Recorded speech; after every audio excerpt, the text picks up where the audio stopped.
For the next session, the new innovation in GI endoscopy, we have received the honor from Dr. Thawee, Professor Thawee Ratanachu-ek from Ladviti Hospital.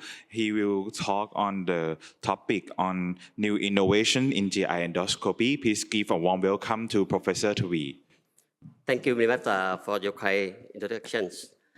First, I would like to express my gratitude to Professor Ratanachu for having me in this Asian Gastro this year.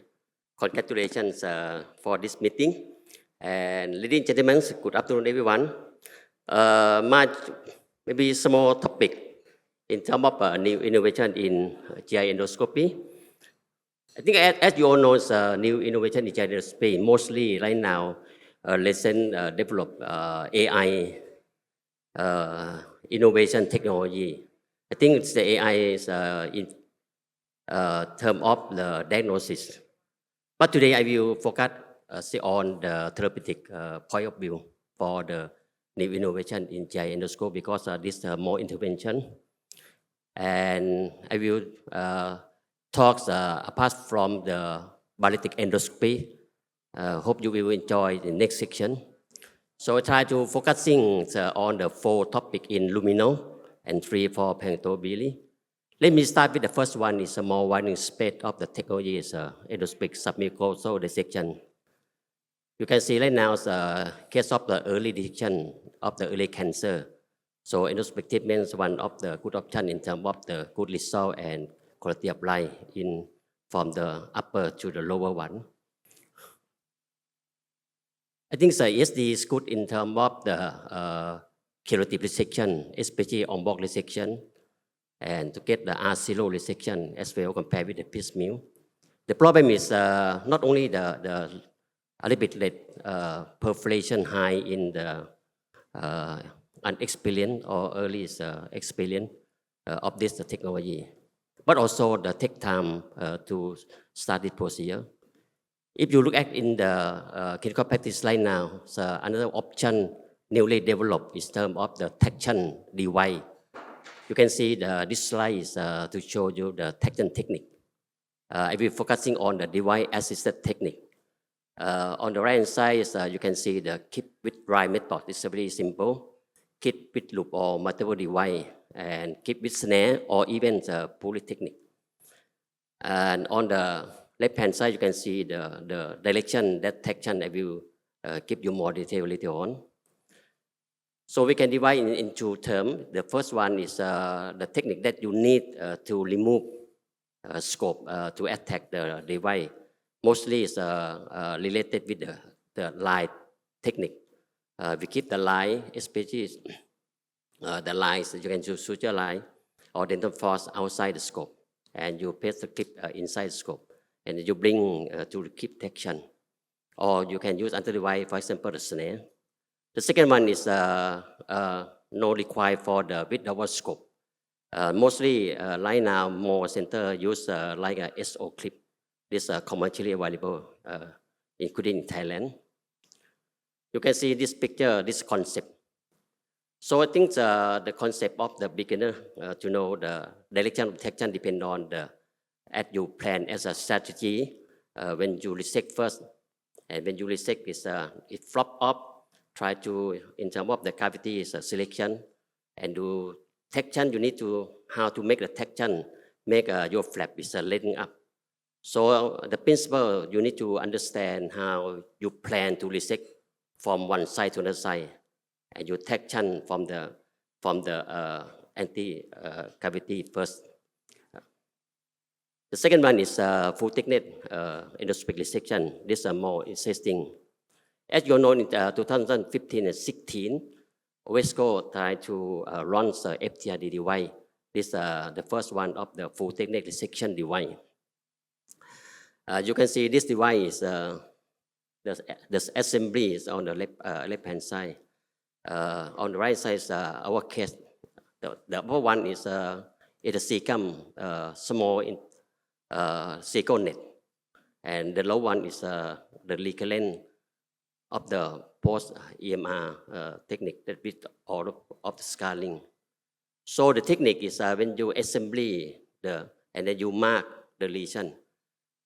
If you mark the lesion, you make sure you can get all the mark inside the cap to make sure the complete resection.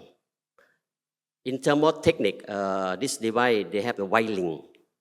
So when you keep all the cap, cover all the mark, and you keep suction, or use the forceps to bring all the lesion into the cap, you need to see the white mark. The wiring really important. When you rotate, you make sure the wiring going down, and then you cut. The second one is setting, really, really important setting. You can see on the right hand side, I set with the endo cut mode. That's not so good because of bleeding in the early periods. So right now, I recommend use high cut. What the early machine effect for is 200 watt. This is a standard thing for the FTRD device. You can see the design, more therapeutic. They have a chronic first, and then followed by the gastroduodenal. The problem gastroduodenal is difficult to insert through the esophageal inlet. So you need to dilate with the 20 millimeter balloon because the cap is fit for roughly 20 millimeter diameter. Even you can see the cap depth and cap diameter is allowed more than 20. But in reality, when the FTRD device launched in the market, and first study tried to get more in terms of the large diameter. In the first report allowed 3 cm, but this is a good meta-analysis to show you if you resect more than 20 cm, maybe you get R1 resection. To make sure is to get R0 resection, it should be lower than 20 millimeter. Or even in case of the subdural lesion, same. When you perform more than 50 millimeter, mostly you get R1 resection. So try to get lesion is less than 50 millimeter. So this is an indication for mucosal lesion. I think if you aim to R0 resection, try to keep less than 2 cm. 2.5 maybe R0, but sometimes you R1 resection. Definitely for sublutions should be R0 resection with 1 cm in diameter, not more than this one. The third one is third space endoscopy. I think this is one of the exciting for the endoscopist. So the principle to make we call the tunnel, submucosal tunnel.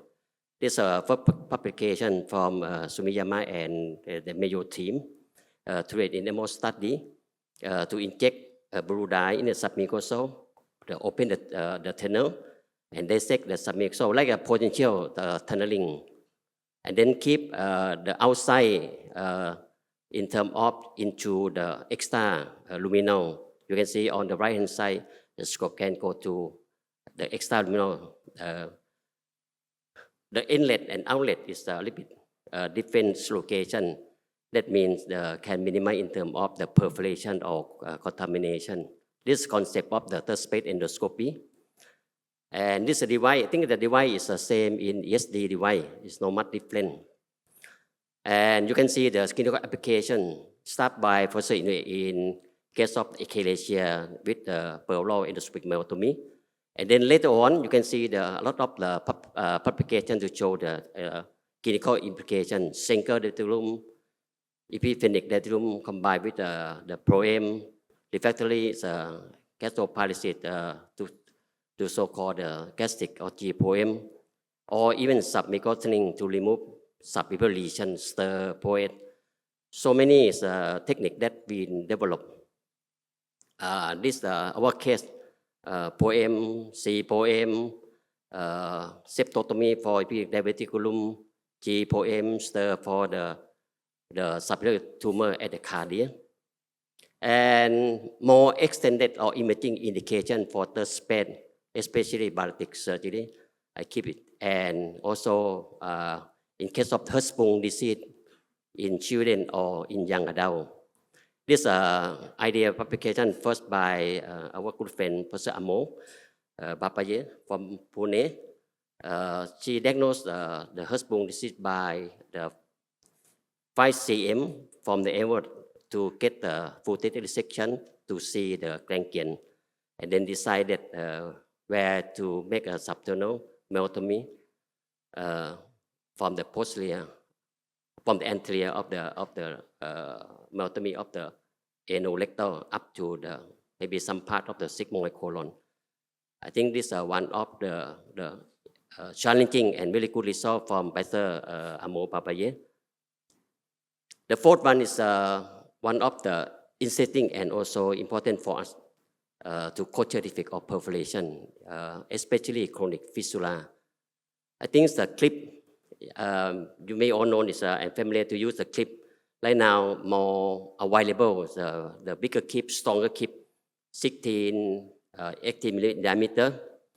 And you can use clip combined with the another device. For example, your kid can use clip with the loop, with the link, clip with the sting. That help you to make the lesion or the defect smaller. That's one of the application that you can use. And also, it's good device from the over the scope clip. You may be select in some particular situation, especially you cannot apply the hemo clip. Right now, not only the Ovesco, also the padlock available in Thailand. These two systems a little bit different in terms of the assembly.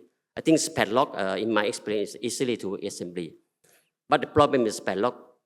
In my feeling, in terms of the tension, if you try to close in more tension area, especially in the ankle, its effectiveness is less than the Ovesco. This is a case of perforation and chronic fistula. We can apply with OTC. Possibly, remember, if you treat in case of the fistula, recommend to start with the APC, allow the fistula first to get more fibrosis, and then you close. Otherwise, when you close the clip and then the clip slip off, it's recurrent. And more two devices coming in our country. The first one is like a endoscopic helix tech system. This is by the Apollo group. I think the system for deploying same when you use Apollo overstitch. And on the right hand side is a very good design. We call the twin clip. I think that this idea from the Microtech, maybe from the twin forceps of the Ovesco. You can close the one side, and then you bring to another side, and then close. This like a twin forceps.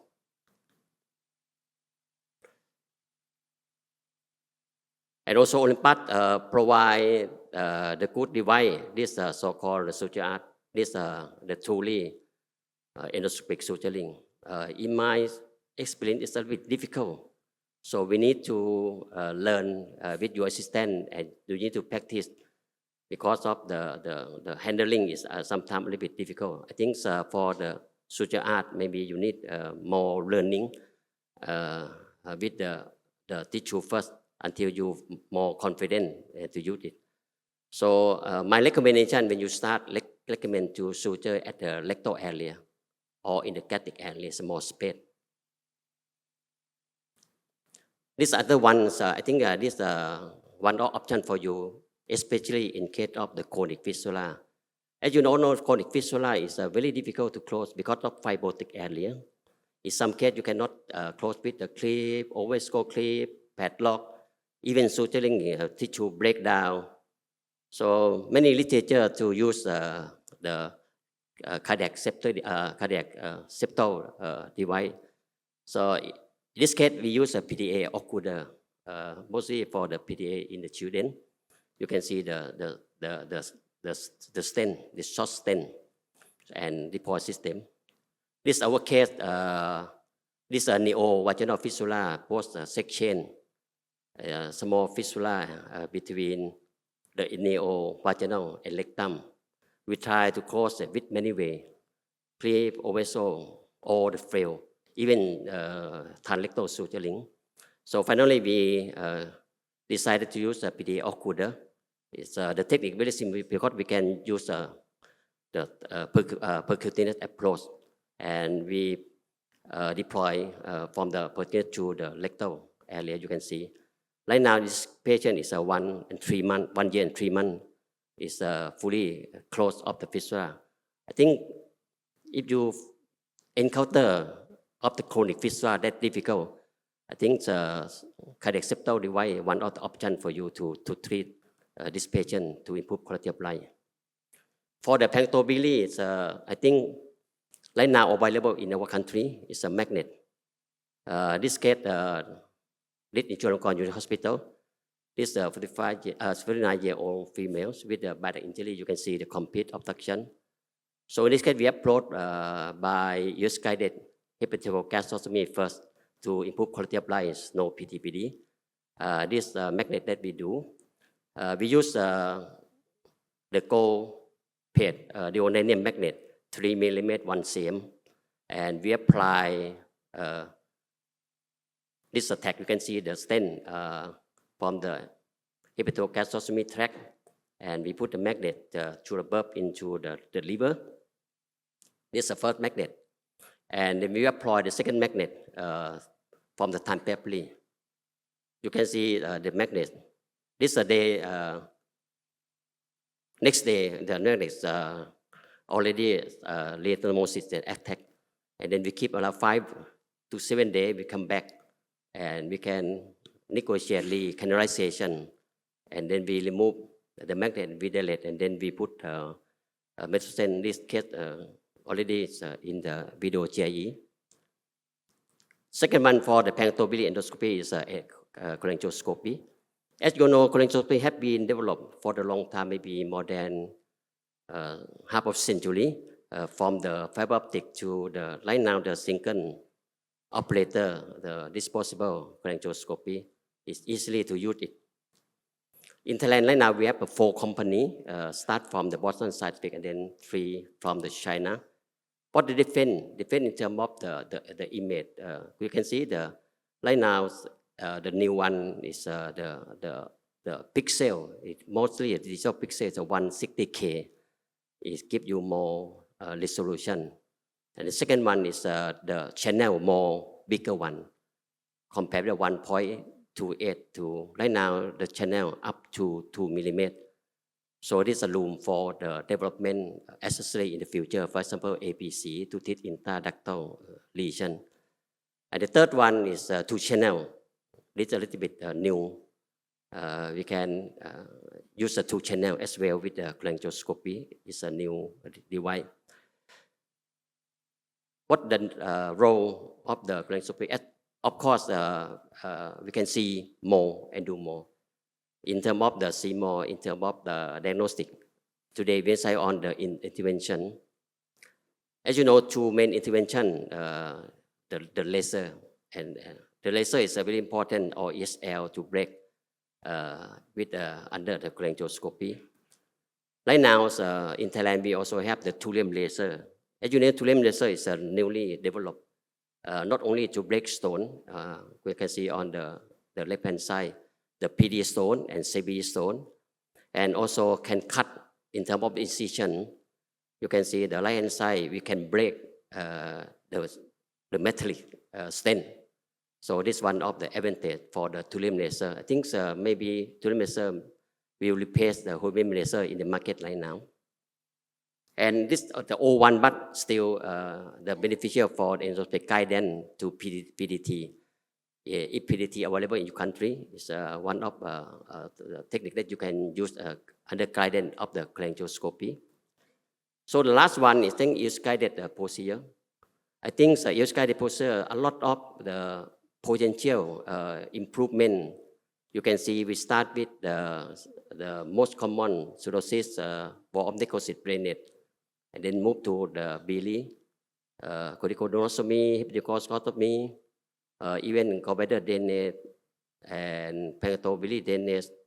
This is one of the case that unfit for surgery, we call the never surgery, and we put the stent in the gallbladder transduronally, and then in this case we can come back to remove stone under scope or combine with the laser technique. So this is the new invent for this technology. And another one is important for surgeon, especially post operative complication correction. We can use guided to drain or even biloma, collection, perirectal. So, ladies and gentlemen, it's I think new innovation in for therapeutic endoscopy. Right now, more and more improvement in terms of the device and procedure to provide a better healthcare. Of course, definitely our patient to better life. Thank you for your kind attention.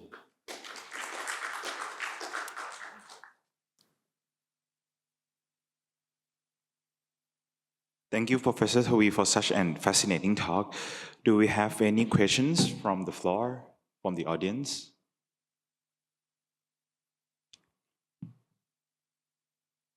Professor Ratanachu-ek? Thawee, when sometimes we struck with a huge stone in the common bile ducts, right now, how many techniques we can use to solve this huge stone? You mean the big stone, right? So big stones, number one, you need to understand is good or not for endoscopy. Sometimes not good in terms of endoscopy. For example, it's a really tight stricture, number one. So too big bile duct. Because technically you can remove by endoscopy 1, 2, 3 section. So multi-center study in Asia to find that is the lesion less than 2 cm stone, just only 1 section. If 2 to 3 cm, maybe 2, 3 section. So depend on your policy. In our center policy is for the stone little tipsy under spica, we limitation only 1 hour in terms of the safety. So number one, you need to identify the patient need operation or not, especially severe stricture and big bile duct. Otherwise, you can use the cholecystoscopy with laser or ESL. Right now, our center more move to laser compared with ESL. Thank you so much. Any more questions? If not so, thank you, Professor Thawee, Thanks so much for your fascinating talk.